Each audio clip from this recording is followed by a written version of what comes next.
Gotcha. Ah, that's better. ProtectYourBubble.com. Proud sponsors of Swipe on Sky News.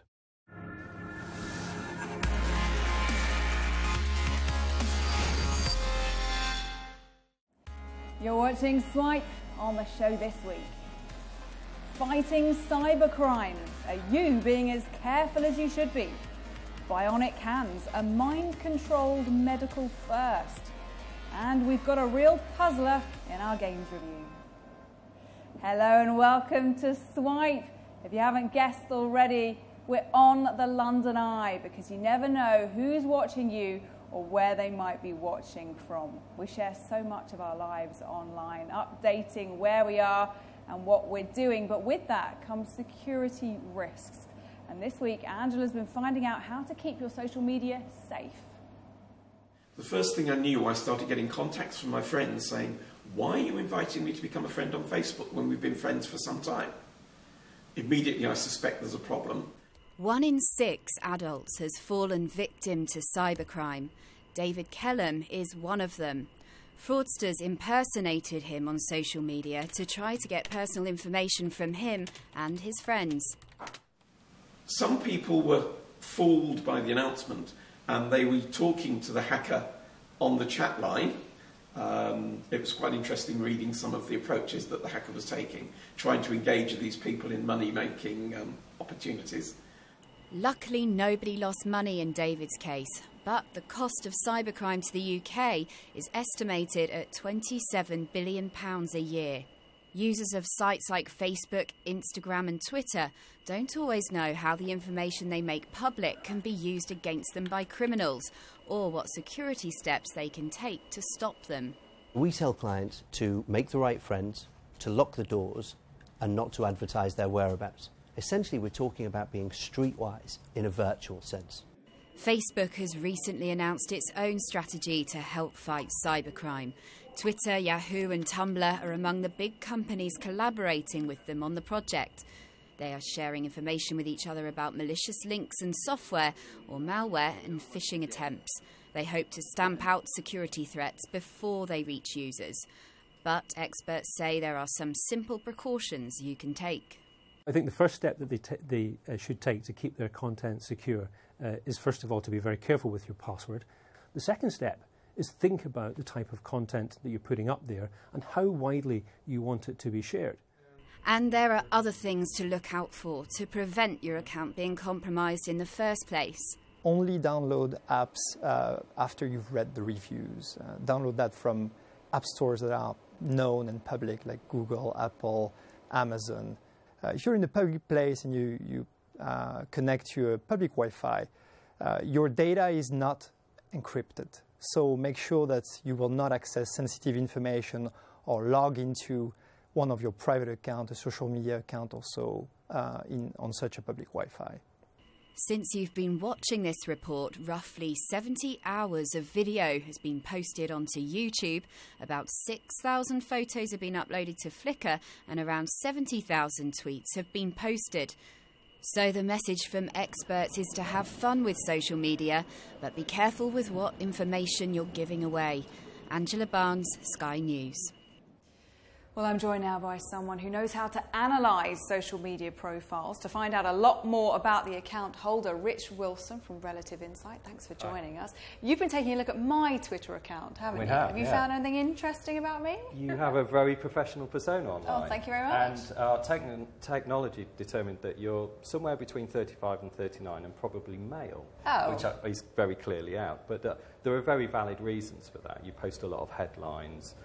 You talk about shoots that you're on and geography quite a lot, and this tells us that you're 35 to 39. Oh, good. I'm very professional. Well, my bosses will be very pleased with that. Now, what can criminals or potential hackers do with this kind of information? There's two areas that criminals focus in on. One is masquerading, so pretending to be someone else, and also identity theft, and that varies from small-scale credit card fraud right up to full-blown identity theft where people take over accounts and mortgages and all kinds of things. And it's all down to the personal information that you post online. So if you're posting where you live, where you're going on holiday potentially. We've even had a spate of people posting credit card information online, literally photos of their new personalised credit cards. Wow, you'd think people would know better than that, wouldn't you, really? People assume they're talking to their friends, and on a lot of social media, you're talking to the world. So you have to assume that everything's going out to the world, and it's permanent. It's like a tattoo. And we've had some celebrities recently get caught out with some holiday posts, haven't we? That's right. Ricky Hatton, a few weeks ago, tweeted that he was going on holiday, and he was burgled. So there are obvious implications for this. Sarah Cox, on the other hand, recently used social media to capture the criminals that burgled her brother's house, but she tweeted the photos of them. But Twitter, I mean, you could always delete a tweet, though, couldn't you, if you suddenly realised it was a bit too much information? You can, and that disappears from the public realm, but it stays on Twitter's servers, so it's permanent. It's there forever. Pretty permanent. All right, Rich Wilson, thanks for your top tips. Thanks for joining us. Thank you. You're watching Swipe. Coming up, a government operative is dropped into a zone full of zombies. But don't worry, it's just in our games review. But first, here's a roundup of some of this week's other tech news. A drone that can be controlled just by using the power of thought has been developed by researchers from Portugal, the Netherlands and Germany. A high-tech system measures brain waves before algorithms convert brain signals into drone commands. The researchers behind Project Brainflight are optimistic that aeroplanes could one day be piloted in the same way.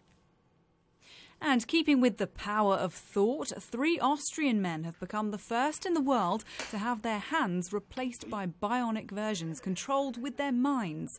Muscles and nerves were taken from the legs and transplanted into the forearm, linking the brain to the robotics. Bionic technology is changing lives elsewhere this week too. A blind man in America has seen his wife for the first time in over a decade after being fitted with a bionic eye as part of a clinical trial in Minnesota. While there's no cure for 68-year-old Alan Zerard's condition, the technology allows him to make out human forms and basic shapes. An app that connects people around the world through prayers has had over 30 million posts. Instapray lets users in 195 countries share and request prayers and chat with others in the network. Its founder says he started it to create a place free of the overwhelming negativity present across much of the web. Amen to that. Now, it's been quite a big week for new releases on the traditional gaming platforms. Here's Guy Cocker with the details. Okay, ready anytime. First game this week is Dead or Alive 5 Last Round. I don't even know where to begin with this. It's quite a simple fighting game that combines sort of accessibility. It's easy to pick up and play with sort of technical elements. You know, you've got to time your blocks and your defensive moves. I can't believe I lost. There's accurate sweat, and it's just really gross. And I think it's a bit of a shame because the game itself underneath is actually quite good. So Dying Light is something of a unique experience in the video games world in that it's a zombie-filled game. It's an open-world game, so you can either choose to follow the storyline or go off on lots of side quests. And the idea is that you're kind of a government operative that's dropped into a quarantine city, and you're surrounded by zombies. You don't have any weapons. You have to forage and scavenge for weapons as you can find them, whether they be baseball bats or pipes. And as you continue through the game, you can adapt them so you can kind of electrify them. It's a really interesting game. It's not doing anything that's particularly new, but I actually really enjoyed Dying Light, and overall it's worth playing if you're a fan of zombie games. The final game this week is a game called Numa, Breath of Life, which is launching exclusively on Xbox One to begin with and will be coming to PC later this year.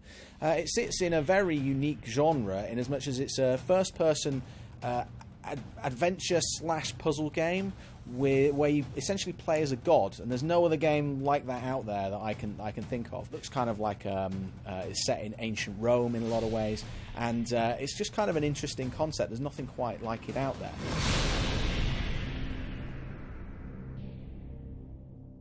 Well, that's it for this week, but don't forget you can stay up to date with all the latest tech stories on Sky News for iPad, our smartphone app, skynews.com, and our YouTube channel. I'll see you again next time. Bye-bye.